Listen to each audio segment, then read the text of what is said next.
2. Yeah. It is that time. It is draft day. It is the NFL first round. It's coming up tonight at 6 p.m. when Titans Radio will take over. Very exciting stuff. 22 overall for now. We'll see what happens. Buck Reising here with you until 1 o'clock, live from Tin Roof on Demumbrian, which is now officially open. People have just started walking in. It's a great time to be here at Tin Roof. You should come hang out. The beverages will soon be available. The chicken tenders, fantastic here at Tin Roof on Demumbrian. And in the meantime, I have some fantastic company here at Tin Roof. Austin Stanley and Zach Bingham, my cohorts, my partners in crime, my bosses. I was waiting on that. I was wondering when that B word was going to come out. Good morning, boys. How's it going? Good morning, Buck. It's going well. It's going well. I'm excited. We have been talking about this godforsaken thing for so long.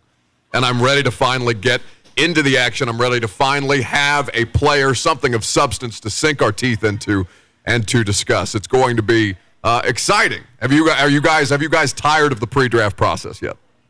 I love the draft. I'm never tired of the pre-draft process. Okay. I'm all about it all the time. And even after you're done at 1 o'clock today here, we still have like 8+ hours to go until the Titans will be getting ready to pick. So it's going to be a long day. It's okay. We'll pace ourselves. Yeah, I'm more of a free agent guy because I like the movement, but draft day, you can't beat that, right? I mean, they're just the anticipation, the lead up, and you get the payoff tonight. And it's Thursday. It's the full weekend. I think that's what I love about it is just because the first round is tonight doesn't mean that we don't have 6 more rounds the next couple of days. Yeah, so it's going to be a long evening, but it'll be exciting. And over the course of at least the next 2 days, we are going to be doing something exciting. Yes, we are. At AtoZ Sports is where you can follow AtoZ Sports across the social media network, across the internet. We are everywhere as a digital media entity. But Austin, I think we should let the good people know what is going to be happening about, an hour before the Titans make a selection? Yeah, around 9:30-ish, rough estimate there. It's kind of a moving target, but us three will be live together all across the AtoZ Sports platforms, live on Twitter, Facebook, YouTube, Twitch, and we're going to have a live reaction show with a bunch of you guys having your input on it.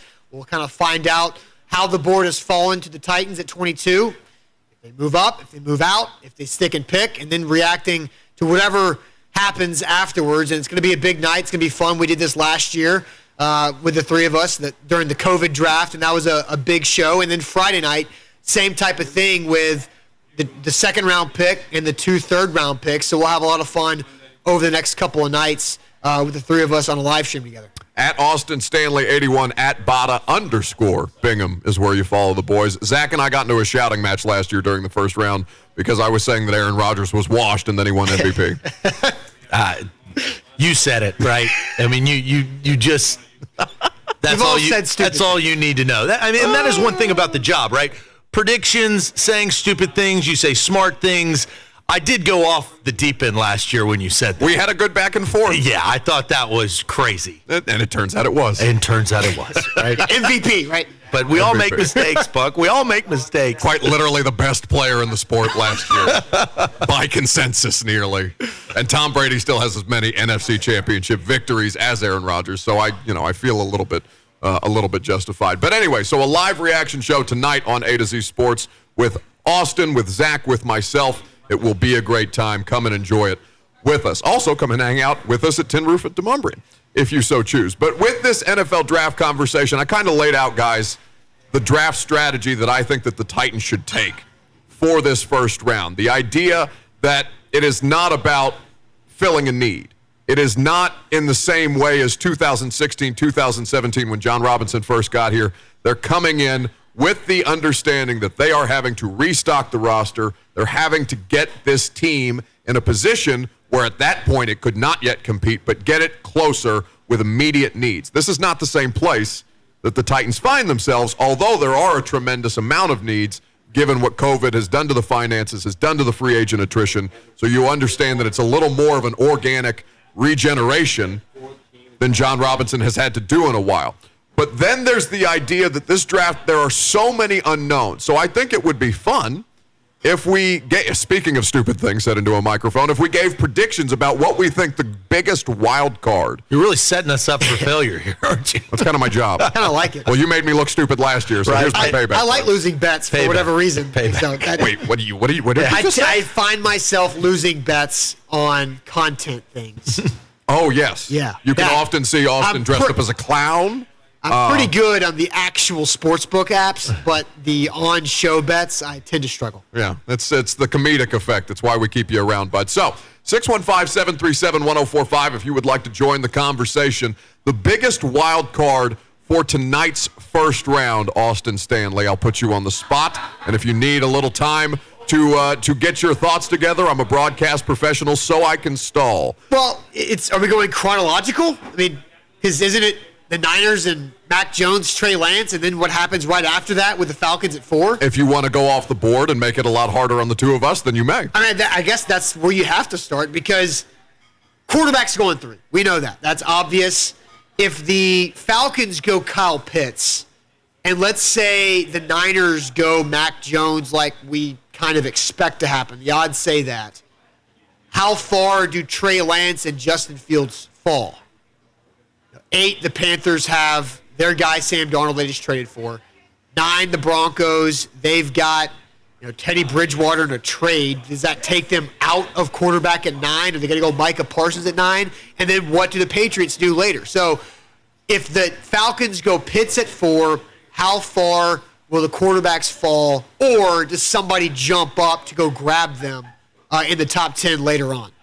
There's Coach Mack says it all the time, and he'll be broadcasting starting at 6 p.m. along with Rhett Bryan, Amy Wells, and Mike Keith for the Titans radio coverage of tonight's NFL draft. Should be a great time. They have been preparing for this for months, but Mack talks about this all the time. There's the draft, and there's the quarterback draft. The quarterback draft is a total. It seems like it should be a little more clear at the most important position, understanding who the teams are and the needs that they have, but ultimately the Niners have the ability to completely muck this up for everyone because of the way that it sounds like, as Adam Schefter was reporting as early as yesterday, they seem to have found their decision, but as early as this weekend, as recently as this weekend, they still didn't know who they were going to take.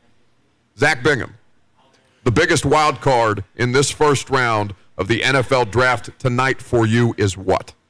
Well, I'll actually jump off of what Austin said with the quarterbacks because you hear about one team and you don't hear about 2 teams. Yep. You hear about the New England Patriots coming up and they're trying to replace Tom Brady since he left New England. But what about the Chicago Bears and the Washington football team? Those are the 2 teams that need those are playoff teams. Yes. The Patriots are not playoff teams. The Bears and their fans are pulling their hair out at what their organization has done with QB1 Andy Dalton. And the greatest tweet of all time. We all know, since Alex Smith has retired, we all know the ceiling of Ryan Fitzpatrick. It is not getting them where they want to go. What are those 2 teams going to do, and what are they willing to give up in the future to go get that 5th quarterback? I find that so intriguing to this draft of the Bears and the Washington football team. I know the Patriots are in it because, it's Bill Belichick. They are the franchise of the last couple of decades. But I think those 2 are my wild cards because it's hard to get a read on what those 2 teams are going to do. We have breaking news as we sit here on draft day. It's, maybe not quite breaking news, but a tidbit. Developing story. A developing story that may at some point lead to breaking news. This courtesy of Jay Glazer. I think I put enough qualifiers in front of that, but without getting people too excited. Jay Glazer is reporting that the Saints are trying to move all the way up into the top 10 of this NFL draft. The quarterback draft. Well, Glazer added because Jeff Schwartz said some excellent CYA here by the Saints. Hey, look, fans, we tried to get a quarterback. Glazer quote tweets that and says not for a quarterback. Not for a quarterback. Not for a quarterback. Important context to have. Who is this mystery man? Right? If it's not a quarterback, then who? It's the tight end. It's a corner. The Saints are a cornerback away. So from that Horn defense being, or Horn or Surtain. And Surtain. top 10, why? Because who's number 10? Dallas. Dallas needs that cornerback. And Dallas wants J.C. Horn. So who's trading out, right? I think it's the Carolina Panthers at 8. That makes the most sense. Yeah, so, that's 20 spots, though, for the Saints. 28 to Did 8. Teddy Bridgewater just do that to him? Yes. Teddy just stuck it to him one more time for the NFC South on the way out the door. They're going to cost him all the draft capital. It is interesting. Well, this is going to be an interesting draft. We know so little about what's going on in this NFL draft because of the lack of combine, because of the lack of general gossip that people typically have in dark rooms and cigar bars and bars around Indianapolis during the combine when a lot of these deals, or at least the framework for these deals, are put together. There is so little information that is leaving the actual draft rooms themselves that we're walking into this thing outside of Trevor Lawrence at first overall, I think completely and totally blind. I'm going to tell you what I think to be the biggest wild card in this NFL draft is coming up next, as well as your calls. I'm Buck Reising with Austin Stanley and Zach Bingham of AtoZ Sports live at Tin Roof on Demumbrian, and this is 104.5 The Zone.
on 104.5 The Zone. Come check us out. Come hang out with the fine folks at Tin Roof.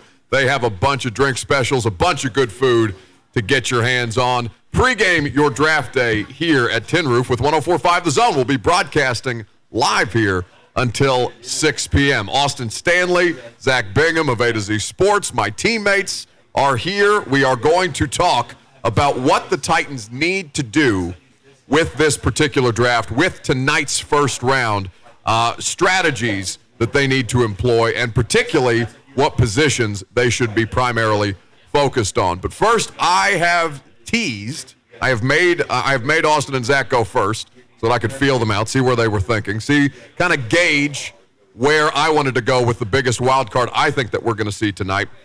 And if you want to get involved, you may as well. 615-737-1045, 615-737-1045.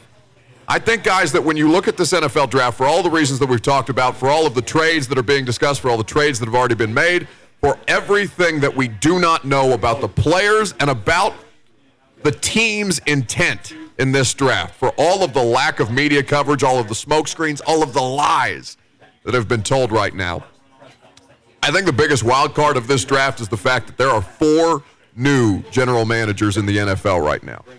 There is no track record for any of these individuals, whether it be George Patton of the Denver Broncos, who just traded for a quarterback, whether it be the new GM of the Carolina Panthers, who was just involved with the trade for Teddy Bridgewater, Scott Fittner. There are 4 new GMs, excluding Trent Baalke, because he has been a talent evaluator in the NFL before, now in Jacksonville, previously of the 49ers. We don't know anything about these guys.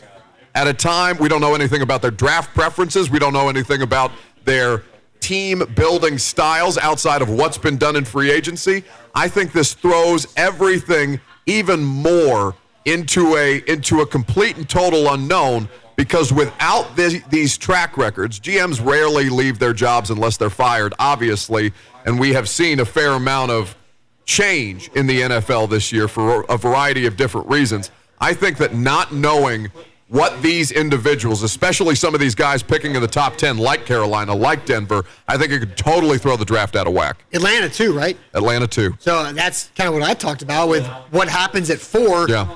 And then now with this Saints stuff of them trying to trade up from 28 into the top 10 to maybe go get a corner ahead of Dallas, and Carolina could be an option there. So I think you got a good point there. You have no idea, no track record. Yep. None whatsoever. And new eras of these general managers, I think, is key, because they don't play by the same rules. Right. They don't care, right? I love that about them. House money. Right? You come in, I don't care what your unwritten rules were. We're doing bat flips, okay? And I think that is the trend and the evolution of the NFL draft, and why we're talking about 3 straight quarterbacks going tonight for the first time since 1999. That's a long time. 1, 2, 3, quarterback, and it looks like that's going to happen. I'm fascinated to see how it goes. I think it's going to be exciting. I think we're going to have a great time reacting to it live on AtoZ Sports once we get on about an hour before the Titans end up making a selection. You can follow AtoZ Sports at AtoZ Sports, of course, where we will have our live reaction show tonight and tomorrow night with Austin, with Zach, and myself, keeping track of all things Titans, just as we're doing this afternoon on 104.5 The Zone. So now to the Titans, now to the main event, now to the thing that everybody cares about. 615-737-1045. If you would like to weigh in with who you want the Titans to select. Elijah Moore has been the name, at least lately, at the top of everybody's mind. I think he's had the longest staying power of a player that Titans fans have become enthralled with because of A.J. Brown, because of who he is as a player. Zach, obviously, an Ole Miss homer, so he will soon turn from a Buccaneers fan into a Titans fan if they now have 2 wide receivers out of Ole Miss. I'm just waiting for the two-tone blue glasses for you, bud. I'm excited for you. Well, I've seen some mocks where Elijah Moore's fallen to the Bucs, so you never know at 32 what's going to happen. But look, going to Ole Miss, I thought that the Titans should draft A.J. Brown the October before the draft. Ends up that got paid off live in Nashville in the second round, and he's thrived since then. 1K. You can check his chains, right?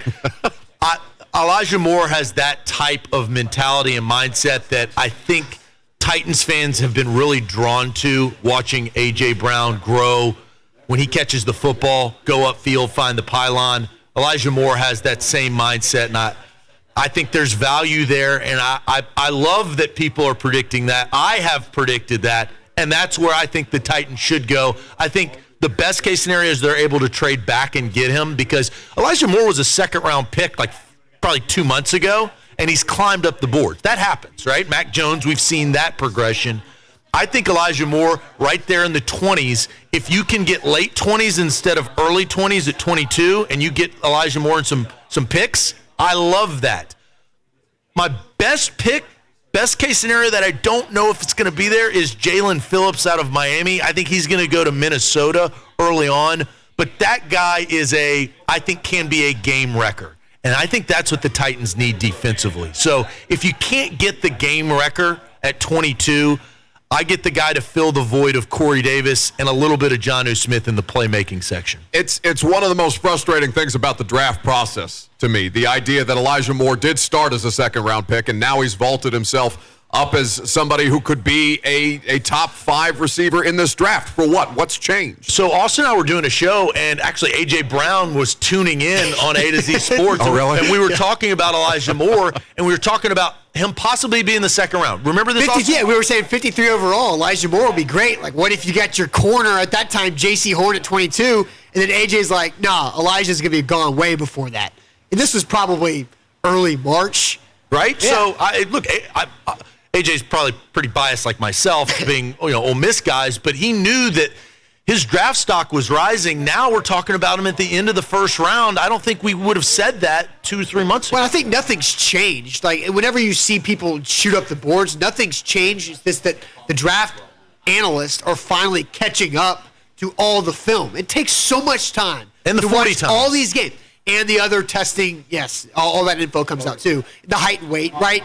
Like, Tutu Atwell weighing 149 pounds is insane. Yeah, I mean, people talk about Devontae Smith's weight. 149 pounds is what I weighed in 4th grade. Like, that's a problem. 149 is light for a 3A wide receiver. Give me your lunch money. Yeah, I mean, I was a fat kid, all right? 149, it's a tough scene. But on both sides, if you're trying to be a professional athlete, he might spontaneously combust if he gets hit. Back to the point, though. But it's people have caught up to how explosive Elijah Moore is, how versatile he could be, all the different things that he did in Lane Kiffin's system. So it makes sense why he's shooting up, because people are now paying attention. Once you get past the top crop of Waddle, Chase, Smith, then you have to find who's that next crop, because Terrace Marshall Jr. from LSU's kind of faded a little bit for no reason, too. He just kind of other people are getting the attention, and Marshall's just kind of chilling back there. So for Zach's part, we're talking NFL Draft. By the way, 104.5 The Zone's 2021 NFL Draft coverage is sponsored by Farm Bureau Health Plans. Need great health care coverage at an affordable price? Let Farm Bureau Health Plans coach you through it. They've been protecting Tennesseans since 1947. So Zach Bingham's ideal situation, if Elijah Moore is there, you're comfortable with it. But if Jalen Phillips, the edge rusher out of Miami, is sitting there available to them at 22, that would be your preference. Absolutely. They have to think about the future of Harold Landry. Harold Landry, a second-round pick, does not get the 5th-year option. He's going to get a contract after this year. He's already played his way into that. You've got to give Bud Dupree some help for the future. And I think Jalen Phillips checks that box. I just don't know if he'll be there at 22.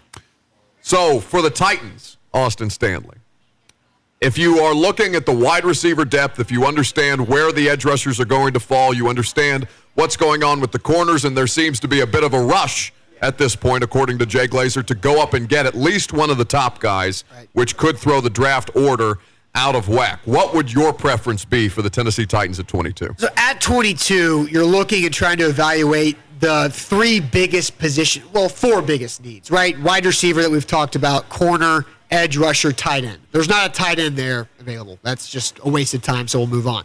I think edge rushers and corners that will be available at 22, there is some type of question mark about those guys. Farley's back. Newsome, not a lot of experience, also has some injuries out of Northwestern. Then you've got, Azeez Ojulari out of Georgia, the edge rusher. He's a little undersized, didn't test as explosive as you'd like to. And has a knee thing, according to Peter King. Interesting. So, knee Is it a chronic knee thing, or is it like a fixed, with Todd a scope? Gurley knee thing? Just a general knee thing. Right, just a knee thing, which Just a knee means thing. nothing. I have no idea what that means. Well, Adore Jackson had a knee thing this year, and look what happened. Right, but Jeffrey Simmons' knee thing was fine. Right. So, you never know with a knee thing. A general knee thing. Yeah, just a knee thing. So there's the question mark. And then Gregory Rousseau has just fallen off the face of the earth as a first-round option. So I think the safest, the highest floor pick, because John Robinson has to hit this pick. This guy's got to help day one contribute to this team.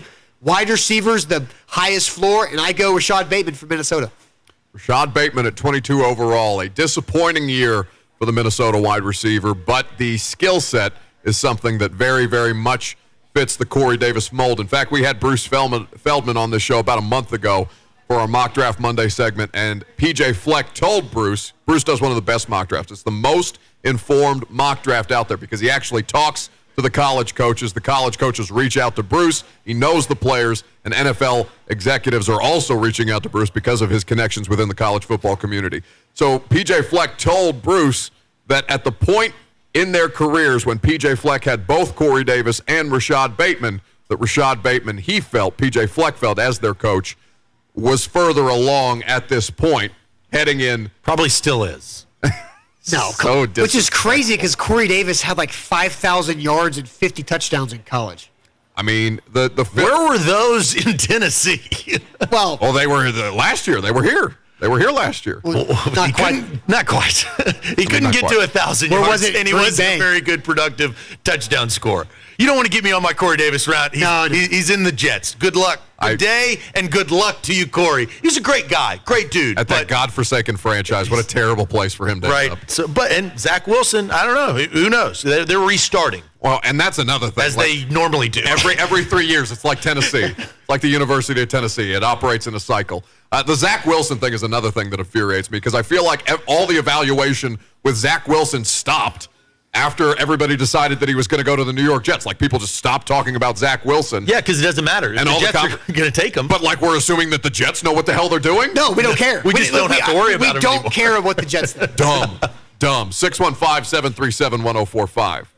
The ideal situation for me, I think, looking at 22, I think that there is the opportunity for them to trade back. I think it makes so much sense. And I don't want that to be a cop-out. I really don't. I think John Robinson agrees with you. I think he'd like to, but you never know how the draft is going to fall when you're on the clock. Of course not. Of course not. And so all of these things are hypothetical, of course. We understand that once they're in the middle of it, in the thick of things, that it's going to be a totally different operation. And they have multiple scenarios prepared for whichever way the draft board may end up making them go. But if they can find a partner to come up at 22, say maybe 3 corners are gone by the time you get to 22 and one of them's still out there, and there's a team who is cornerback hungry, wants to come up and may not be satisfied with, say, Eric Stokes from Georgia in the second round. If you can find a trade partner and go back from 22 to 26, 27, find a value more commensurate with that pick, if it's a wide receiver, if it's a Rashad Bateman, if he makes it that far down. If it is an edge player, I don't know what the situation with Jalen Phillips would be. I would imagine that the Colts need him bad enough at 21 that he may not be there. But there will be options available to you. And the thing that John Robinson said, that it could be a throwaway line. But I do take him seriously in this point when he said, of the 4 picks that they have in the top 100, I'd certainly like more. Oh, yeah. I think he very, very much means that because he's looking at this roster the same way we all are, saying it's not just about starting. Lucas has that audio, in fact. So let's hear from Titans general manager John Robinson about the 4 picks in the top 100. But that's what we've got. We'll see what we can make out of that. You know, can we turn 4 into 5 or maybe 6? I think. You know, I've got some calls to put in this week around the league with other GMs just to kind of gauge their willingness to move around, Thursday night and Friday night. And we'll see how those calls go this week. But I think everybody, kind of knows that we're willing to kind of shuffle around. We have, historically been a team that doesn't mind shuffling around pick-wise. That's it. So that was Monday from Titans general manager John Robinson on his Zoom with us Titans media vultures. And what he said was he was planning on making calls to see if there was anybody basically willing to come up. He's looking for this trade. Well, I got a question for you guys. So who might be falling that somebody would want to jump up to get that the Titans wouldn't also draft? Because you said corner. If a corner drops, a corner-hungry team might want to trade up. Well, the Titans will take a corner. If that guy drops to the Titans, then they'll gladly take that corner, you would think. If the right offensive lineman falls to 22, would the Titans not take that player? The wide receiver that falls, they'll take that guy? Here's the wrench and the thing that we don't know, which complicates all of this pre-draft talk. Caleb Farley's medicals. Right. Because what they did in Indianapolis a couple of weeks ago is they had about 150 prospects up to be reevaluated by 32 NFL medical staffs.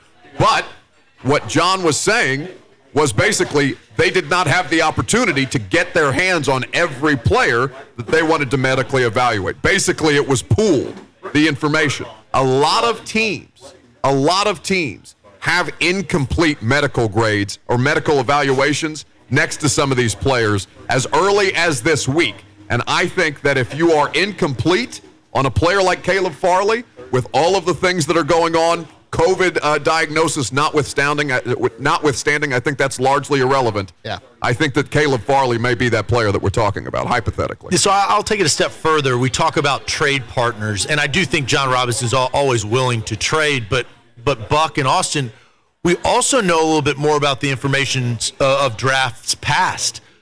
Number 5, when they selected Corey Davis, I mean, the information that got out that John Robinson was trying to shop that pick, he was just not able to. They wanted out. Last year, 29th, you talk about Isaiah Wilson. What happened? The Green Bay Packers come up and kind of steal their thunder. It takes 2 to tango, and I think that's the one thing. John Robinson wants to go to the dance, but you got to find a partner to actually dance with. I think I got one. And we've talked about this, Zach, a couple times now. Buffalo's at 30. They might want a running back. Steelers are at 24.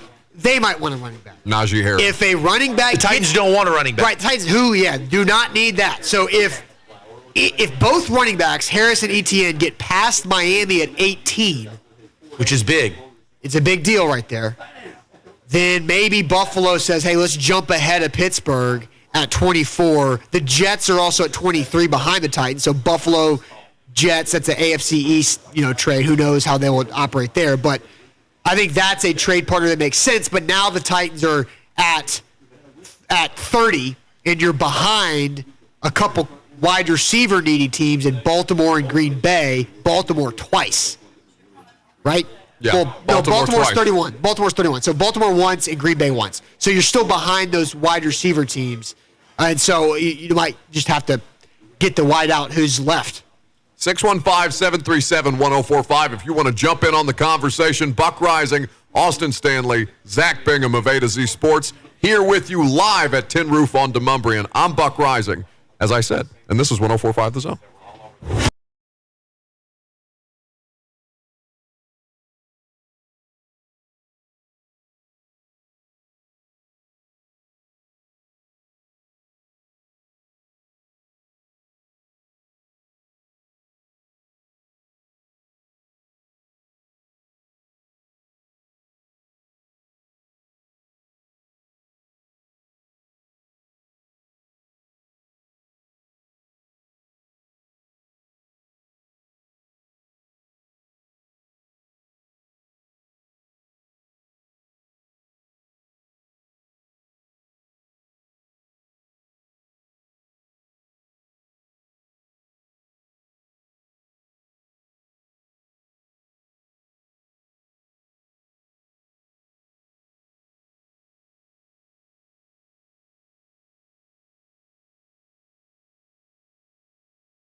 there are some flashing lights. Maybe not flashing, but the decor in Tin Roof, always exceptional. Well lit, we'll say. 615-737-1045. Buck Reising here with you until 1 o'clock. Blaine and Mickey, 3HL. They will be live out here as well. In the meantime, we're taking your calls. Austin Stanley and Zach Bingham of AtoZ Sports are here with us. Michael is in Smyrna. I pronounced that correctly. There you go. Yeah? There Way to you go. Good job. I'm a local. Michael is in Smyrna. Hello, Michael. How are you? I'm fine. How are you doing? Fantastic. Hey, y'all been talking about the Titans trading back and possible trade partners. Mm-hmm. If the Titans traded back, wouldn't Pittsburgh be like the perfect trade partner with them? I mean, because teams like Buffalo needs a running back. If 2 running backs drop, and you guess that the Jets are going to take one, Pittsburgh could trade up to keep one of those other teams from trading up and taking the second one. Yeah, I mean, we touched some on that last segment, and it could be like a J-Rob could be playing the phones like, yeah, I got Buffalo on this line over here, and they want to come get it. Pittsburgh, you want it? And kind of use them against each other. You want to come get it? Yeah, do you want to come get it? You want to get Harris or Travis Etienne? You want to come get the pick? Yeah. Buffalo's offering this. What do you want? And I think the Titan fan base would love a trade. It's not one of those drafts where they've targeted a single guy. I think the majority want Elijah Moore because of the A.J. Brown connection. But I think if John Robinson is able to trade, I think it can, first and foremost, and not to disregard the fan base, but it's not about the fans, it's about the team. It helps the team. They have to get and fill their roster with guys. And let's just face it, I've got to mention it, guy. The whiff of last year is glaring. Wait. Because I said this to start the show, okay?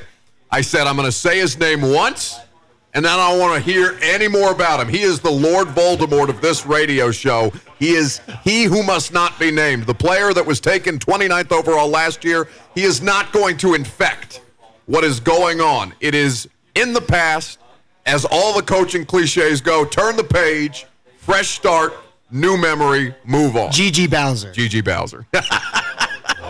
Different name. The GM has to just rectify Panda. Rectify this year. Because, God, who knows how bad and angry it makes John Robinson and Mike Vrabel feel about that, right? I can imagine. I have an idea as well.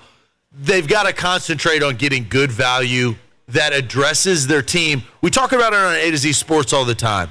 This is the Super Bowl window. It is now. It's not anytime in 5-7 years. You're not rebuilding, okay? This is, you have Derrick Henry, you have Ryan Tannehill, and you have A.J. Brown in his rookie deal. You've got to win football games. Address your defense, improve, and start competing with the Ravens, the Chiefs, and the Bills, because those are the big boys in the AFC. I think that there is going to be, unless there is something like this, I think that people are going to be disappointed if it's a trade back. I think that, which I think is foolish. Well, honestly, it depends. I think it depends. You get excited about that too. I'm thinking like if you trade back and you stay in the first round, it's double the excitement. Titans are on the clock. All right, trade. All right, they're back on the clock. Like, so you get the double the excitement. You get to relive the moment. Yes, you do. It's Groundhog's Day. Yeah. But then if you do trade out of the first round, that's where you get the disappointment because you don't get the excitement of the first round pick. Well, especially if we're doing a reaction show and they don't do anything. I'm going to be pissed. Well, we've been doing that for the last 2 months leading up to this draft. I think we could wait 24 more hours plus more picks. Yeah. John Robinson values more picks. Yes. He told you that when he was first hired, when he traded away for Jared Goff. We now know who won that trade. Jared Goff, God bless his soul, he's in Detroit. It's a tough scene. Yeah, a scene nobody wants to be in. And the Titans have the best running back in the entire National Football League. Yeah, you're allowed to have a Kevin Dodd if you have a Derrick Henry. If you have the best running back in the league. Yes. It worked out okay. Right? So he wants that. He has to find that right partner. As the caller said, as we've all said right here, you got to find that team that wants 22 because they have to have their guy, whether it's running back or another position. 615-737-1045. If you guys want to jump in on the conversation, we're taking your reaction or your predictions all day long. Who do you want the Titans to select at 22 or wherever it is that they end up selecting tonight in the first round. Matt is in Nashville, and he has thoughts. What's going on, Matt? Thanks for the call. Hey, what's up, man? So I'm agreeing with everyone. I think we should trade back, get Elijah Moore. I'm thinking like an Ole Miss, like Bash Bros, Mighty Ducks scene with AJ and Elijah Moore, and work with me here. A few years down the road, go ahead and pick up DK Metcalf, and we just have like these three monster Ole Miss guys that just terrorize the league. And one last thing, I know you said not to say it. Isaiah Wilson's EP is so trash. All right, guys, I'll talk to you later. Hey, I wish he wouldn't have hung up because I want to know if he went to Ole Miss because clearly there's some homerism going on. 615-737-1045. So if we're talking about, okay, what do you have? I got to do this real quick. What do you have? So I'm going to tweet this. The caller just said Bash Bros. I just tweeted out from AtoZ Sports on Twitter. It's a great picture of the Bash Bros. It's A.J. Brown and Elijah Moore. The difference is A.J. Brown's got a bunch of diamonds on his neck and on his wristwatch, and Elijah Moore, because he's in college, has like a Fitbit. But it's a great disrespect. It's a great. But hey, give him 24 hours. Elijah Moore will have the drip too. They don't pay people at Ole Miss anymore. Right? I was about to say, listen, I thought they were taking care of guys. We at gave Ole Miss. that Hugh Freeze. No, they had to sit through Matt Luke for a couple of years to get out of that. But Bash Brothers, I think the Titans should draft Elijah Moore. I think it would be an excellent decision. We'll find out if they do. If he's there. Well, this is something that I've seen 20. You know who picks 21? The Colts? I've seen some mock drafts that have the Indianapolis Colts, and God, how that would be awful for the Titans fan base. That's a dream crusher.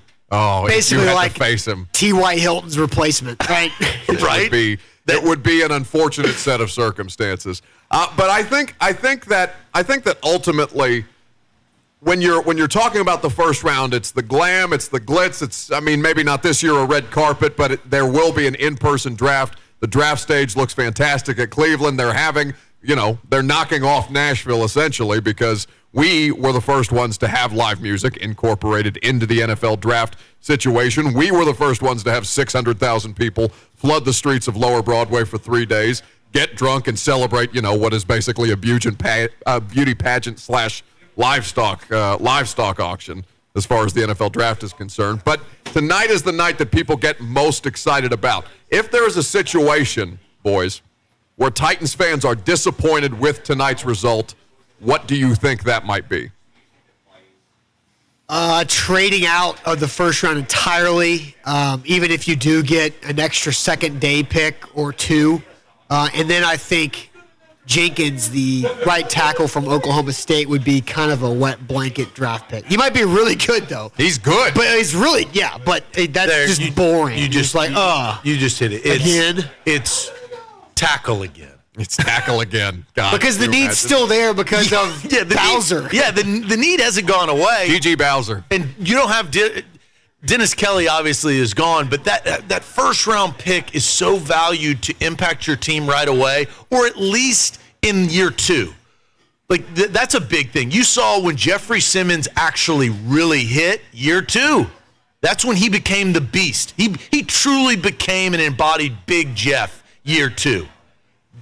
You cannot miss, and that would be the worst case scenario in my opinion. Yeah, for the fans, for the fans, the football team would be the sustainability of the football team. Like what I'm ultimately looking at and saying, okay, can they get anywhere close to what they were last year?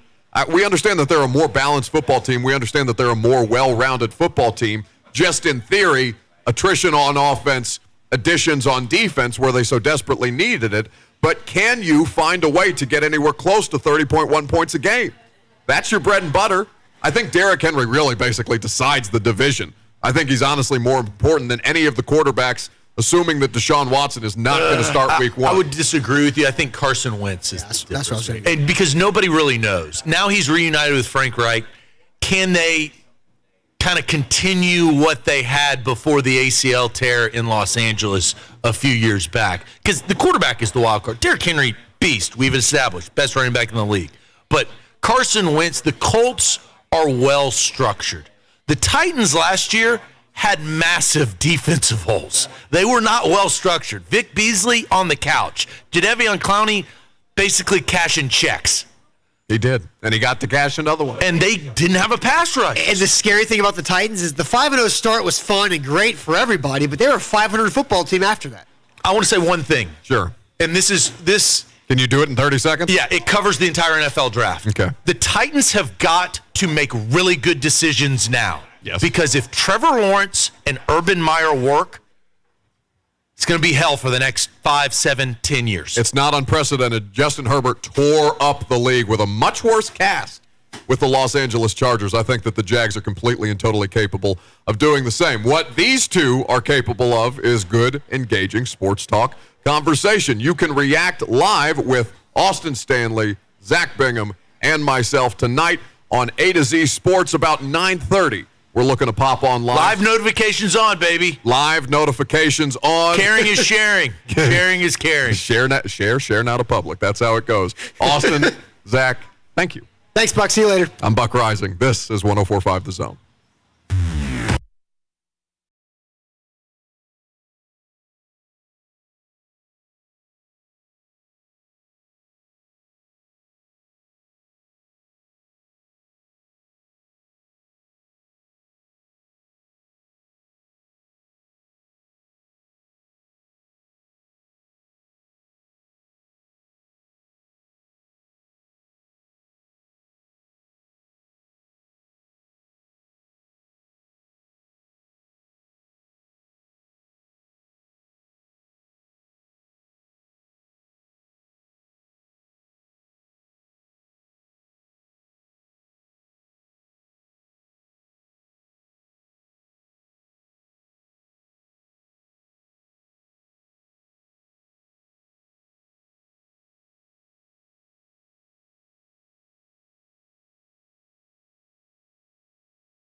ready, man? Party people in the place to be. It's about that time for us to. Yeah. Man, that sure went fast. What's going on? Nashville, Middle Tennessee, wherever it is that you're hanging out, whether you're watching, whether you're listening to 104.5 The Zone on NFL Draft Day.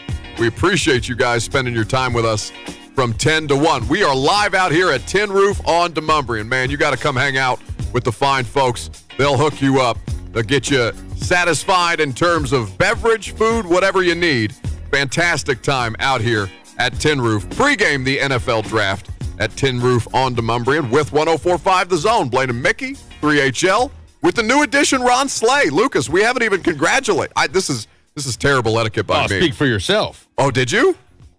Absolutely. I was in the building when he announced it, when Ron Slade came into the building. I congratulated him on the air, on 3HL, and on Twitter. Well, now I feel like a jerk. Yeah, you're on an island here, buddy. Oh, this is unfortunate. So it was announced yesterday. We'll get into the draft conversation, more of the draft conversation here in just a second. Lucas and I are going to make our final picks for who we think the Titans are going to select 22 overall, or really just in general, wherever it is they end up drafting. If they end up trading up, if they end up trading back, I mean, it would make a difference. But for all intents and purposes, for the usefulness of this exercise, we will make our predictions for 22 overall. Also, Will Compton's going to be here coming up next. That'll be fun. But I have not yet congratulated Ron Slay on being the third cast member of 3HL. We are very excited. In fact, can we have Stephen A. Smith congratulate Ron Slay, Lucas? A very, very warm welcome. I mean, he's already been here. He's already been around. He is an incredible teammate, but we are now happy to have him full-time as a part of 104.5 The Zone. Congratulations, Ron Slay. And happy birthday to him. I don't care. Good luck. Good luck, birthday, though. And not his birthday, but good luck, buddy. We're excited for you. He's going to kill it with Dawn and Brent, and they'll be here. So you can hang out with the trio and Blaine and Mickey right after we wrap up the show. So we've spent a lot of time. We've gotten a lot of opinions. We've gotten your opinions. If you want to continue to weigh in, 615-737-1045 is the number that you dial, 615-737-1045. Who you would like the Titans to select 22 overall. We're just going to assume that they're picking there, even though they may not end up doing so. Lucas, I'm going to put the pressure on you. I know you've been going back and forth. I know that you have mixed emotions about where you think who you think the Titans are going to pick and who you are going to end up picking. But now, for the final time before the first round of the NFL Draft gets going tonight, and when Titans radio coverage begins, who is Lucas Panzica selecting for the Tennessee Titans? You're right. I have gone back and forth between who I think the Titans will take versus my draft crush. Look, if Zaven Collins is there, I think he's a Titan. I think if JOK from Notre Dame is there, he's a Titan. If J.C. Horn somehow were to fall to 22, he is a Titan. Stranger things have happened. If Elijah Moore is there, I think he's a Titan, but I don't know that Elijah Moore is there at 22. I don't think he's going to be.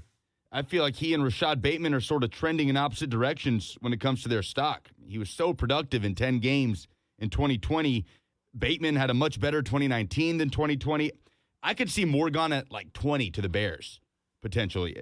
I think the Titans trade back later first round, nab Rashad Bateman, the wide receiver out of Minnesota, and find their guy at corner in the second round. He is my draft crush. I have created a simulation in my head of how he will end up on the Titans because I do agree if Elijah Moore is there, he is a Titan, but I don't know that he is, and I believe the Titans do not pick at 22. 615-737-1045. A lot of draft analysis there from Lucas. You can interact, by the way, with the show. We're live streaming. Shout out to Will Bowling and Kirby Allen Kirby for doing an exceptional job getting us set up here today. They always do an exceptional job, but this is a new proposition to have the video element of the radio show on remotes, and it's gone very smoothly, all things considered. So if you want to interact with us on 104.5 The Zone TV, you can do so. Chris Frazier says Farley is an injury problem. Stay away. Mikey Dreamer on Twitch says Grand Theft Auto Draft City outfit for Buck. Yeah, it's true. I'm very happy with my with my draft day outfit selection. But what I will select for the Tennessee Titans, I really, really think that if Elijah Moore is there, he is going to be the pick. Now, I know this is not any kind of unpopular. And again, I'm not reporting anything. I'm not telling you that I have any kind of insight. I have not seen John Robinson's draft board. We have no idea how the draft order is going to fall. But I think that the potential for Elijah Moore in two-tone blue is going to be too good to pass up. Not just because he has versatility. Yes, we talked really all week about what he lacks, what he does not have, but more importantly, what he does have. He has toughness. He has physicality. He has the ability to do spectacular things after the catch with the ball in his hands. He can play inside. He can play outside. He satisfies needs across the board. More importantly, he has versatility. Now, if he ends up, there is a good chance, I don't know what to make of his draft stock rising more in the last 2 weeks than I think. I mean, I don't know how you feel about this, Lucas, but more in the last 2 weeks than I think any other player. I don't think I've seen anybody non-quarterback division that's seen more favorable coverage than Elijah Moore lately. So suddenly he's the darling of the NFL draft. But Yeah, say that again? He was hugely productive. 10 games, nearly 1,200 yards, 8 touchdowns.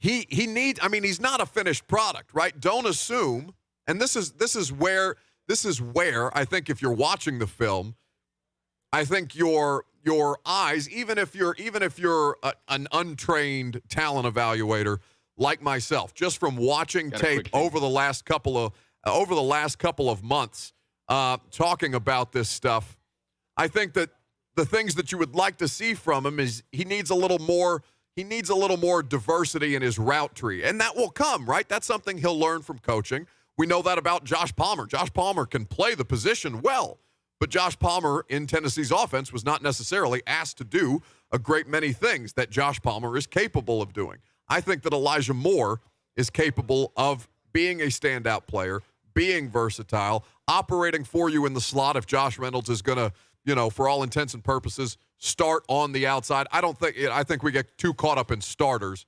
And by the way, I think they probably need more than one wide receiver. But I think if Elijah Moore is your starting point, I think that's pretty damn good. Are you surprised that it has not been brought up, the peeing like a dog celebration in the Egg Bowl 2 seasons ago? Like, it has to have been brought up in his meetings and discussions with teams, right? I mean, sure, but what do we care? Right? No, I know. I'm just saying, in the draft process where every minuscule thing is dissected and coaches are playing rock, paper, scissors to test competitiveness, I would just love to be a fly on the wall for those conversations, if not just for entertainment alone. I mean, listen, if it was an even playing field, we'd be talking more about Mac Jones's DUIs, no? Yeah, that's a good point. I mean, come on. Like, that's been the most – and again, it makes it sound like NFL media, and maybe this is just the people that I'm consuming on a regular basis, but there's no, like, vendetta against Mac Jones. I think what we're watching on film just tells a different story than what Kyle Shanahan may or may not, whether it's the 49ers scouting staff or whether it's Kyle Shanahan, because it sounds like there's a little bit of friction between the two of them, and ultimately, or between the two parties, rather, with the 3rd overall pick, given the news that Adam Schefter was reporting yesterday, where as recently as this weekend, they still didn't know who they were going to select, but in trading up, they were comfortable selecting Mac Jones 3rd overall. I don't want it to sound like there's any kind of personal vendetta against Mac Jones, even though the media coverage has kind of turned into a consistent anti-Mac Jones campaign. I think he's going to have a very, very good pro career depending on where he lands. And if he goes to the 49ers, I think he's going to be hugely successful. It's a great offensive line. It's a very, very diverse offense. It's a group of skill position players, including George Kittle, who may as well be a Nashville native at this point for as much time as he spends here. But when you look at Deebo Samuel, when you look at the players that the 49ers have on that offense, understanding that their defense needs to improve, and they've drafted well up front, injuries take their toll, and a lack of starting quarterback or starting competent quarterback last year, with Garoppolo being injured for a chunk of it, makes the 49ers look a little worse than they might actually be. But Mac Jones is perfectly capable. I just don't understand why we can't do better than capable if we're talking about the 49ers. If Kyle Shanahan is football genius, the way that people have described him as football genius, and I am not here questioning the football acumen of Kyle Shanahan. I think he's a fantastic coach. If that is the case, why can't he do better with better talent rather than settling? I just don't understand that concept. But what Lucas is going with is Rashad Bateman. What I am going with is Elijah Moore. And what you are going with when it comes to draft coverage is 104.5 The Zone. For all the latest news and the best coverage of the NFL Draft, 104.5 The Zone's draft coverage is sponsored by Two Rivers Ford. Two Rivers Ford, powered by Ford, driven by people. When we come back, the boy, Will Compton of Bussin' with the Boys. He doesn't know anything about the draft, but it'd be good to catch up with him anyway. Live here from Tin Roof on Demumbrian, I'm Buck Reising, and this is 104.5 The Zone. If we could get you the... Hey, do you have a song for Comp?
104.5 The Zone. He just exists to wreck my radio show. It seems. Buck Reising hanging out here with you until 1 o'clock, live at Tin Roof on Demumbrian. Man, you got to come here in pregame. You just do. It's the spot to be. It's always the spot to be. Everybody has a Tin Roof Demumbrian story, I feel like. It's a historically fantastic place. Ageless, one might say. 615-737-1045.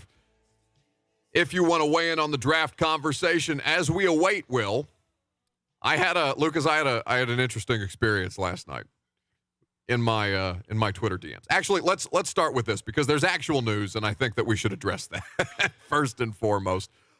First, courtesy of my friend Diana Rossini, who's doing a lot of good reporting today for ESPN. I was told Saints GM Mickey Loomis is working the phone, trying to trade up into the top 10 per sources, which we heard from Jake Glazer. The primary reason isn't for a quarterback. It's actually for another position, although there is one QB, not named Trevor, who would change their minds if he was still available. Okay, so who would this mystery quarterback be? I mean, it can't be Zach Wilson, but it's just saying not named Trevor. What is... I guess my evaluation of Zach Wilson has been limited. The coverage of Zach Wilson, oddly enough, has been limited, it feels like. Now, there are people obviously doing deep dives on all of the quarterback prospects, and I listened to Daniel Jeremiah's podcast, Move the Sticks, where they do a really, really good 360 deep dive on each of the top quarterback prospects. And Zach Wilson, and his high school coach basically said he's got the ability of Aaron Rodgers, but more athletic. Now, I don't think anybody's looking at Zach Wilson and saying Aaron Rodgers, but Lucas, you watch a ton of college football, and I've watched BYU just because of Zach Wilson. Is there anything that you've seen from this guy that would indicate him being, the second coming, not named Trevor Lawrence? I don't quite understand it. I mean, the arm talent is clearly there. He's clearly gifted. I'm not trying to diminish him at all. But the obsession with Zach Wilson over Justin Fields, I can't get over the fact that all these guys are being discussed instead of Justin Fields. It just doesn't compute to me. His appeal is obviously his athleticism in the pocket, being able to roll out, throw on the run. But I feel like his appeal has also been his downfall, his weakness at times, that he's a little too eager to do that, to roll out to the right and sort of cut the field in half, maybe prematurely. But the most I really saw from him was, I guess, kind of his coming out party against Tennessee when they went down to Knoxville and BYU beat the Vols in a last-second collapse by Tennessee in Jeremy Pruitt's year 2. But I mean, he had a phenomenal 2020, incredibly accurate. But I feel like maybe he's a guy that bails a little too early. But that's part of why people like him. And that's not damning. Of course, none of these guys, even Trevor Lawrence, given that he is a spectacular player. Will just sent me a text message. Oh goodness, I'll deal with him in a second. Read the text message. I know I can't. It's not safe for FCC air, but he is sending a follow-up text message, so I will report what he has said. I'm sure he forgot. I'll be there for you to roast me. Okay, that's the part I can read. Lovely. We'll see him in a second. But when it comes to Zach Wilson, like that's who Diana has to be referencing, right? Unless it's Justin Fields. Like this is why I hate this. This is why why would it be Zach Wilson Diana is referencing? I know she said not Trevor, but we are to the point where the draft starts with the third pick. If the Saints are trading to 9 for Zach Wilson, what do they know? I mean, what does anybody know? This is the problem. Like this when I reference the combine, like the combine is important for a great many reasons. First and foremost, medical. But the combine is such a valuable information gathering time because not just because, I treat it like my spring break, right? I go up there and I get drunk with a bunch of my NFL friends and it's a great time. The entire league is there. Also, a bunch of my college buddies are there. Like I have a fantastic time, but also in these bars around Indianapolis, in these restaurants, at the combine itself, it's just, it's a little bit like high school. People are just gossiping. People are discussing at length, even though they're probably not supposed to. Even though they're probably not supposed to. People are discussing prospects amongst each other. Everybody has friends on different staffs. Everybody has contacts across the media. Everybody has connections to other people. And it's the only thing to talk about outside of, what are you going to do tonight? Are you going to go to Kilroy's? Are you going to go to Prime 47? But the situation for this particular draft is there's so much less, we'll call it groupthink, right? There is a more defined train of thought, more discernible train of thought that spreads wider across the league when the combine takes place. And that groupthink doesn't exist this year. Now, people can communicate via cell phone, via text, however they want to do it, but there is so much more variance for the NFL draft this year because of that lack of communication among people across football. So, I mean, you're right in saying that. Why would we assume that it's Zach Wilson? But if it's Justin Fields and they're trying to get into the top 10, maybe I'm just so tired of it's all over the place. You got people sending Justin Fields to the Buccaneers at 32. Shout out Chris Sims for your ridiculous mock draft. You've got people mocking him in the top 10. You've got people are acting like this guy didn't just play in the college football playoff. It's absurd to me. So maybe it is a reference to Justin Fields. I'm just so tired of all of the back and forth, of all of the lying that goes on during the NFL draft. It's consistent. Also coming out from Adam Schefter, Virginia Tech cornerback Caleb Farley retested today and has tested negative for COVID. His agent, Drew Rosenhaus, called it very encouraging. He can now watch the draft with his friends and family. He will not, of course, be attending the draft just for the purposes of an abbreviated quarantine. But that's fantastic news for Caleb Farley. I think he's been through enough at this point. I feel terrible for that guy. 615-737-1045 if you want to jump in on the conversation. 615-737-1045. Also from Diana. And then we'll get to what went down in my DMs last night. That's a tease. The Atlanta Falcons have taken calls from just about everyone, Diana is reporting. I was told there hasn't been an offer good enough to trade back. They are willing to keep listening. As of now, tight end Kyle Pitts would be a selection the Falcons would be thrilled, all caps, to have if he's available. That's it. That's probably where the draft gets most interesting for me outside of quarterback. Quarterback is the position that people are most attracted to. Quarterback is the position that people know and people say matters the most. It absolutely does. But Kyle Pitts, where he falls in the middle of all of this, is a very, very curious situation because it then determines basically the fate of Matt Ryan. Matt Ryan at 36 years old, assuming that they have the option between Justin Fields and Kyle Pitts. I think personally, Arthur Smith is not going to Atlanta and saying, okay, if the owner, say, wants the shiny new toy, wants the quarterback, but I think that the best thing for the football team is going to end up being Kyle Pitts. I don't think Arthur's going into a situation like that because there were rumors, and rumors mean precious little during the draft season. But there were rumors that Arthur Blank was going to be more involved in the selection. And I just don't think that Arthur Smith would walk into a situation like that. So then you consider how much different Atlanta would be without Julio Jones, who they are also fielding calls on. Not just fielding calls on the 4th overall pick, but fielding calls on, I don't know, is Mike Vick is probably the best player in franchise history, yes?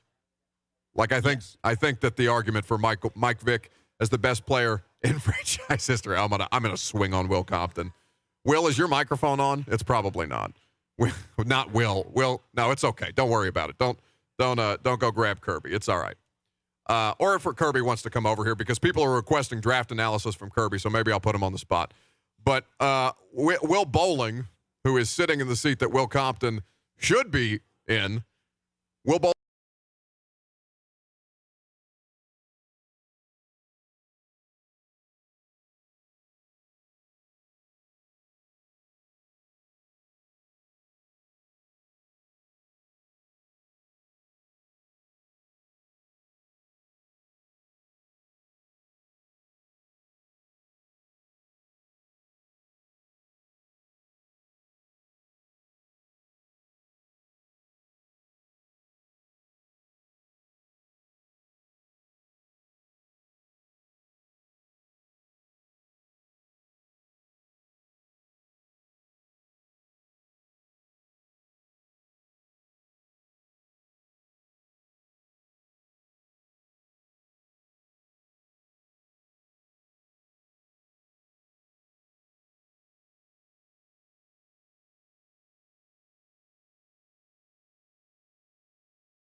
be he who must not be named, right? I told you. Said his name like twice in this segment. Okay, well, the segment is going to be about him. Listen, I'm doing a lot here. I'm juggling a lot of things. People are showing me tweets. People are throwing things at me. I'm only one person, Lucas. You're not being very helpful today. Sound is back, says Collins21. All right, so everybody on Twitch, on Facebook, on YouTube, on Periscope, everybody can relax. Will Bowling has once again succeeded at righting the ship for 104.5 The Zone TV. All he does, he says, all he does is win. What is not winning is what's happening in my DMs. So he who must not be named, I told you that we're not going to spend time on him today. You're not going to think about him. You're not going to talk about him. We're not even going to say his name, even though I've said it probably 4 or 5 times today. Because what happened in last year's first round of the NFL draft, it should not affect what happens tonight for the Tennessee Titans. What happened last year was a bust. A year from the day that the Titans drafted him, he dropped a 6-song EP. It's terrible, by the way. What I said, though, is don't let that ruin the experience for you. Even if the Titans end up taking an offensive tackle in the first round, don't think about what happened last year. Understanding it's going to be hard. Just try and enjoy the idea that you are getting new additions to your football team who hopefully will contribute more to the success of your football team than he who must not be named did. But in the meantime, because people can't keep this guy's name out of their mouth, or apparently out of their social media feeds. I got a DM last night, Lucas, and I don't know how to describe the question that was asked of me. Now, I tweeted this out for those of you who follow me, at Buck Reising on Twitter, at 104.5 The Zone is where you can follow the station, at Lucas Panzica is where you can follow Lucas. But somebody slid into my DMs last night, 9:37 p.m. Hey, Buck, I know this may be an odd thing to come at you and say, but I think I stumbled on Isaiah Wilson's, how shall I say, genital pictures? Nether region pictures? Nether region pics? Now, the word, my stepdad's name is Richard Reising. We often call him Dick Reising as a nickname. These pictures are what I was being asked of me are Richard pics. We'll call them Richard picks. This person who slid into my DMs said that he had found Isaiah Wilson's Richard picks on Twitter. He goes on to say, hold on, I'm sorry. I do want to commend you for that workaround. That's well done by you. Listen, I'm a pro. We were talking about this before the show. I was like Googling ways to get around this, and you did good. Good job. No, listen, nobody believes me, but I'm a professional. I can think on the fly. Kirby's chirping at me. Got my headphones in, so I can't hear him. But I'm sure he's saying something nasty about my professionalism. Anyway, Allen Kirby, star of the show. But anyway, so this person slides into my DM, says, I stumbled on Isaiah Wilson's Richard picks on Twitter. He goes on to say, if it's not him, looks a whole lot like him. I edited the picture before I shared with you. And he sent me the picture. Now, it's clearly not Isaiah Wilson. It looks nothing. It looks nothing. I mean, okay, maybe barely, but it's clearly not. I love that. I stumbled on these Richard pictures. He stumbled. They fell into my lap. I don't know. I wasn't looking for them or anything. I just stumbled into them. Buckethead tweets Richard picks. I died. Listen, I'm trying here, okay, folks? I'm working on the fly. The FCC is on to me, and I'm trying to make sure that I maintain here on 104.5 The Zone, live from Tin Roof on Demumbrian. So somebody says that they have stumbled upon Isaiah Wilson's Richard picks. For what it's worth, this is not Isaiah Wilson, and he says, I edited the picture before I shared with you. It brings up the conversation. What is the weirdest DM that you've ever gotten? Because that is probably in my top 5. That is problematic. Because I asked for permission before I tweeted it out, and I blurred out the guy's handle. But it begs the question, what the hell is on this man's Twitter feed that he just stumbles upon something this graphic? What accounts is he following that there's just Richard picks all over the place on his Twitter feed? Oh, I just love this stumbled upon. Just a stumbled upon. How does this happen? I tripped and fell into it. How? How does one do this? 615-737-1045. I don't know. I was just looking at Twitter, and next thing I know, there's a Richard picture on my phone. A Richard pick. It's a problem. They're all over the place. Got to keep your head on a swivel. So Will says he's parking. The show's literally going to be over before Will Compton shows up. I'm going to when he walks in This here. segment's going to be over by the time he walks in. I'm going to tell him to get the hell out of here. To be honest with you, I'm going to tell him to get the hell out. It's not even worth coming now at this point. He knows that I get done at 1 o'clock. Got to update the polls. This guy. Unbelievable. So we put it on a poll. Lucas, do you have some of the responses at the ready?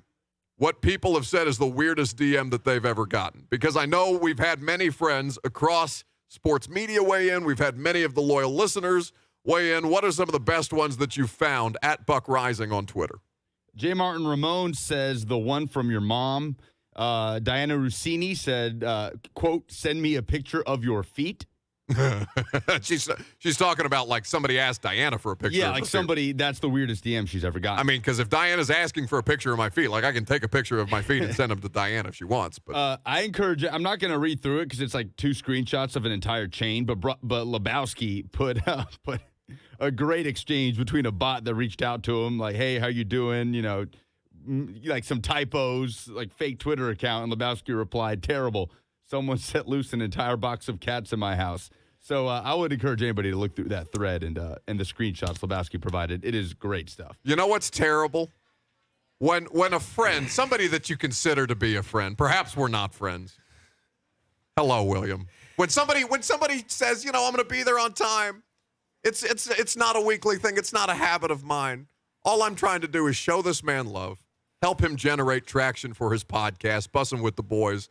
At Bussin' WTB is where you follow the boys. What the hell are you doing here? So you start by coughing into the microphone. Oh my God. You know what? Look, I got nothing. No. Shut up. To hell with it, Lucas. Go to break. This is NFL Draft Month, and we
I remember when I lost my mind. This is fitting.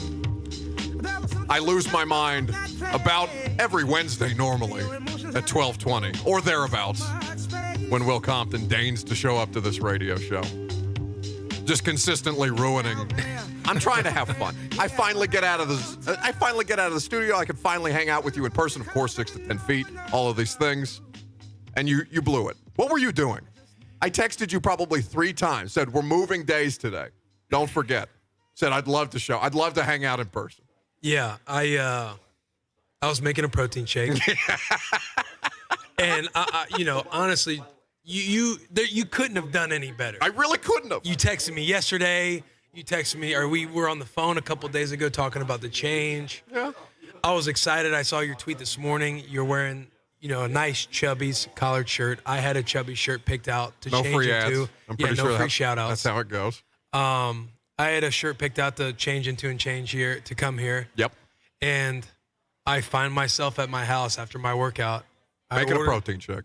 Making a protein shake, ordering Uber Eats, and then I just look down at my phone, and I just see, assuming you show up, ... And I was like, oh, my God, what am I doing? I could feel it in my bones. As soon as I didn't see you text back, you're pretty responsive. As soon as I saw you didn't text back, like within the first 10 minutes, I'm like, he's not going to be here. And it's, it's okay. I'm a professional. I could stall, but you blew it. I blew it. You blew it. You hear it. You hear it in my voice, like, No, it's legitimate remorse. I don't deserve what you've given me. I'll give you that. I'll say that. I admit that. I don't deserve your effort. It's true. I've taken advantage of your kindness. Always. And there's precious little of that, by the way. Like, I only have so much kindness in my body with which to distribute, and I've wasted all of it on you. It's not like bussing, you know what I mean? It's not like we can show up and then start recording. Like, now we got to stop here and however long we get. Yeah. But I was looking forward to coming. I'm glad. I'm glad. I was like, oh, this will be nice. We don't have to do Zoom. I don't have to sit in my car. Like, I don't, we can be in person. I can smell the fried food getting passed around, which I'm sure you've already eaten. I was just about to plug the podcast. We are at Tin Roof on Demumbrian, by the way. You can come hang out. They have fantastic food. They also have exceptional drinks. I'm going to make Will Compton buy me one after the show is over. Bussin' with the Boys is the podcast. New episodes every Wednesday. Tight End Podcast Part 2 out now with Bob Tonyan of the Green Bay Packers and Nashville native at this point, George Kittle. What did you guys talk about on the pod? We talked about everything. Did you not listen? I did. I know. Do you not know how this works? Take it easy. Hey, take it easy. I can't. What do you mean, take it easy? I was here. I wasn't here. So you were kind of already doing the Bussin' with Buck, I assume. So you probably talked about or alluded to some of the stuff we talked about. No, it's the NFL draft today, Will, and I have better things to do than to talk about your podcast, but I'm trying to make time. Fair. You don't have to keep yelling. You don't have to keep yelling. That's fair. We got to talk about how Bob lives with George. Him and his gal, they live at Kittle's. They have the barn. Obviously, George Kittle has his barn for working out. He's got all these tight ends in the city that work out with him. They like to refer to Nashville as Tight End U. And shout out, by the way, Jeremy Holt at Athlete. He does a fantastic job with so many pro athletes. Absolutely. And making Nashville a destination for people to come train. Yeah, for sure. And we get into just a lot of the stuff about Bob, his journey, being undrafted, being on practice squad, making a name for himself this past year. We talked about him being a Pro Bowl snub and how he liked it because it's motivated him and he enjoys when people doubt him. And then we got into probably our last hour. We had a really good, locker room talk, I guess, of mentality. Just your psychology in sport and surrounding yourself with the right people and the environment you're always in and just how our minds work. Yeah. Well, making a protein shake when you got an appointment. I know how your mind works. No doubt. What a great way to sell this. But my bad. I'm a little I'm a little unorthodox with it. I'm a little raw. No, listen. This is where you come in and you bring it all together. I compliment you all the time. Uniform it up. More than I should about the raw ability to have those kind of conversations on the podcast. So I do respect that, and I do enjoy the conversations because I've said it a million times, but you don't get to have conversations with athletes like that where you feel like they're just people. Right. That's the best part of the thing that Bussin' with the Boys do. Subscribe, rate, and review wherever it is that you get your podcast. New episodes every Wednesday. Now shut up and let Lucas do the polls.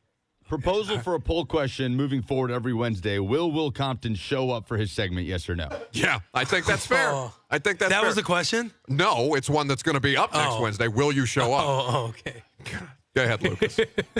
Who do the Titans take with the number 22 pick? James says, get out your torches and pitchforks with a picture of Tevin Jenkins, the tackle out of Oklahoma State. Why do people so mad about another tackle in the first round? Several submissions about trading back. Jordan says Azeez Ojulari, and the majority I'm seeing say Elijah Moore. It would be great. Give A.J. Brown his former Ole Miss running mate. That would be a lot of fun. Quickly, because Will doesn't know anything about the draft, but your draft analysis is simply what for any team that you want to play for? That they don't draft a linebacker. Thank you for your draft analysis. I have a short list, and I'm hoping none of them draft a linebacker. Oh, he's a short. Oh, look at him getting. Look at you getting selective. Selective. All right, what else we got, Lucas? Outside of the Titans pick, what interests you most about the NFL draft? Quarterbacks, trades, AFC South teams, or players from your college team? The majority, 51%, say trades, 19% quarterbacks, 17% other teams in the division, and 13% players from your college. Do you care about anything happening tonight? No, I do like the trade drama. Do you? Like, I like the little storylines getting built up right now, people kind of guessing what's happening. Did you see, it sounds like the Niners threw the house at the Packers for Aaron Rodgers.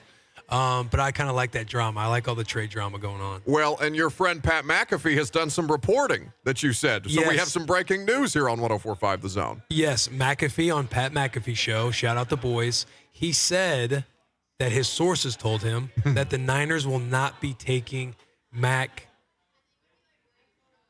Brown. Shut up. Jones. I hate you so much. It's not even funny. There's not a single. I'm looking at around a bar. Maybe Tin Roof is not yet full. It's early in the day, but I'm looking around at a bar and not a single person but you laughed at your own joke. You should That's feel. all right. All I need is myself to laugh at my own joke. Yeah, well, that's You know all what I'm saying? That's what you're going to get listening to the podcast, too, listening to the episode, not concerning yourself about the perception and opinions of others. Well, sometimes you should think about that. Okay. You do so a lot because you hate your life on Twitter. Everything is I hate this. I don't hate my life on Twitter. Well, Dude, it's debatable. That's fair. There's a lot of self-loathing. No, I understand, Rich. Thank you for your participation. So I enjoy. We'll have the green room back for the first time in a while. So we will see. Unfortunately for the players who are stuck in the green room, and if they do not get selected when they think they're going to get selected, then the camera immediately pans to the guy who was supposed to be taken. How many are going to the green room? That's a good question. I think they have. Caleb Farley is not going now because he did get a negative test back for COVID. But I think they're going to have about 15 of the top draft prospects there. So. That's the best part. I mean, it's a terrible thing, but it's reality television, basically. Doubt. Lucas, what else do we have? Brent Doherty just walked in here, so this is an impromptu poll that I did not even post. But he said, what's worse, Brent forgetting to follow me on Twitter or you not congratulating Slay after 12 hours? Probably me not congratulating Slay on his new job. Congratulations, Ron Slay, for becoming a part of the 104.5 The Zone family. Are you gambling on the NFL draft? Hell 80% yes. say no. 80% no. Surprising. What? Why? People watch I don't know. sports just for sports? How? That's not in this economy. Stop. Gamble. Do the right thing. Shout out DraftKings. Lucas. That's it. What do you mean? What happened to my DM? What happened to my DM? We already did the DMs thing. Oh, what's the weirdest DM you've ever gotten? And don't cuss. The weirdest DM I've ever gotten. Yeah. Because I got one about. Did you see what I tweeted out last night? Yes, I did. Yeah. That was about Isaiah Wilson's Richard picks is what we'll call them. It just, I don't know. Recently, over the weekend, somebody was DMing me because they wanted to drive a couple hours to meet up wherever I was at the wedding in California. Oh. For like an autograph or something. So like come find you and hang out with you. Yeah, they said it doesn't, I'll come wherever. So you know what I mean? It's like that definitely falls into that category. No, that's a little scary. That's the most recent. Yeah, I mean. Don't put your location on any of your posts on Instagram. Yeah. These people, I do mean these barstool people, they will find you. The army is strong. Shout out to Stoolies, dude. Shout out to Stoolies. Listen, they are passionate. You had a bunch of them in town. Yeah, we do. We All got right. a lot in Nashville. Bussing with the boys. Subscribe, rate, and review. Have so much fun watching the NFL draft tonight. More fun than I'm going to have cussing out Will Compton as soon as This this is already microphone. over? Yes, it's already What over. kind of segment is this? Shut the hell up. I'm Buck Reising, and this is 104.5 The Zone.